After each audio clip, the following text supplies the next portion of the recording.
What is going on, beautiful people? Welcome back to Healthy Don't Hurt. My name is E-Man. I will be your host, back in here with a new video that's hotter than two Jamaicans slap boxing in the elevator. Today's video is about the uneven gender pay gap. I just want to come and chit chat with y'all real quick. Why does this happen? I can only think of one reason as to why this happens.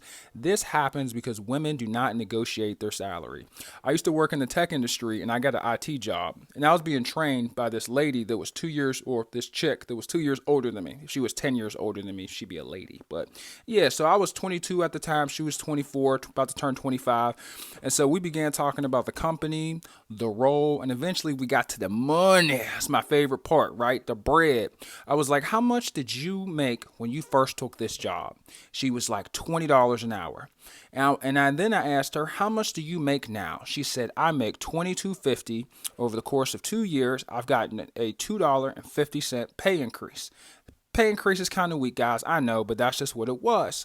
And so she then asked me how much I was making, and I looked at her and I said $23 an hour. And she looked at me, and then I looked at her, and then she looked at me, and it got real quiet for a little while. And then she continued to teach me about my job and how to do all the tasks that are required to do it well.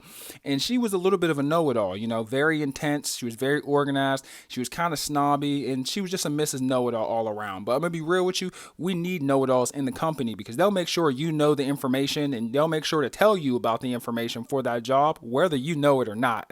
And she kind of could rub most people the wrong way, but I have thick skin, so I'm cool with it. You feel me? But yeah, man. So I felt real bad for her in that moment, and it was shocking that she didn't negotiate the salary. And I asked her, I was like, hey, did you negotiate? She was like, no. I was like, why didn't you negotiate your salary? She was like, well, I was happy to be there, to be selected, and I didn't want them to take away the job offer.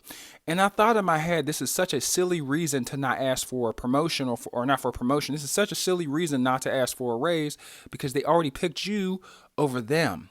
And you could just simply give them a counter offer, ask for more money. If they say no, you could say, okay, I'll take it. But because you didn't ask, the answer is always no. It's always 100% guaranteed to be no if you do not ask for more money. And it's a difficult conversation to have because you're asking about money. Asking for money, friends, family, and business is the hardest conversation to have ever. That is the only reason that I can think of as to why a woman would get paid less. Besides that, maybe if experience comes into factor, because sometimes women take breaks inside the business world once they have children. Normally, they either dial back on their career or they don't work at all until the kids get into kindergarten or first grade. But besides that, I can't really think of a legitimate reason. I really don't think that sexism really exists in the office setting as much as it used to, at least on the mid to lower level of the business world. I know a lot of times when you look on executive boards and CEOs, CFOs, those are normally men. I know in the business that I work in the industry that I work in banking, I work for a company, and our CFO is a woman.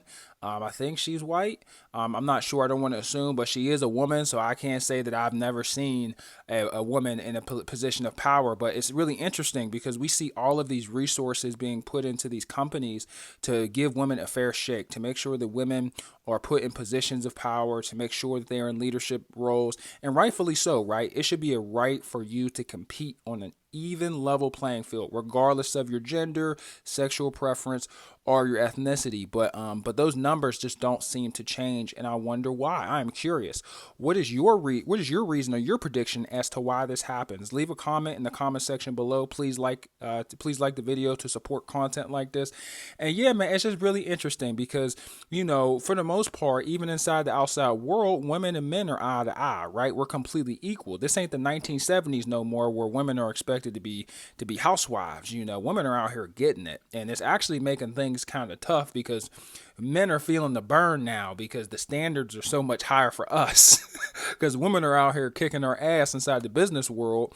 Women are making a lot more money now, and it's making dating a little tough, right? Because you used to be able to go out on a coffee date, and that would be enough. Nowadays, You making 50, she making 50. She trying to go out to dinner, and she's willing to split the bill. She'll ask you to take care of the tip. Shoot, she might take you out to dinner. You know what I'm saying? Never let a woman do that, fellas. Always pay for it. But yeah, man, it's just how things are currently right now. Women are bossing up. But even though women are bossing up and they're on a much higher level, and some women are out here dogging men in the professional setting. I've seen it in multiple companies now where women are working circles around men. All of this is currently happening in our current daily society, but they still make less. It don't make no sense. It don't make no sense. What y'all think? Let me know. I think it's because of negotiations. Don't forget to negotiate. I negotiate every job I go to. Before the interview, after the interview process is over, before I accept my offer letter, I go ahead and I ask for more money. I asked for 5% more, 10% more. The role I just got, I asked for 10% more. So don't have shame, don't have pride, because the company won't when they fire you, when they demote you, when they make you work more than you originally asked to in the interview. They're not going to have any remorse, any shame, or any pride. They're just going to ask you to do it. And if you don't do it, you might be penalized for it in a passive aggressive manner. It's the way it works. So you better negotiate, get it up front. I'll holla at y'all later. Let me know what y'all think. Have a great day. Have a great year. I'll talk to y'all later.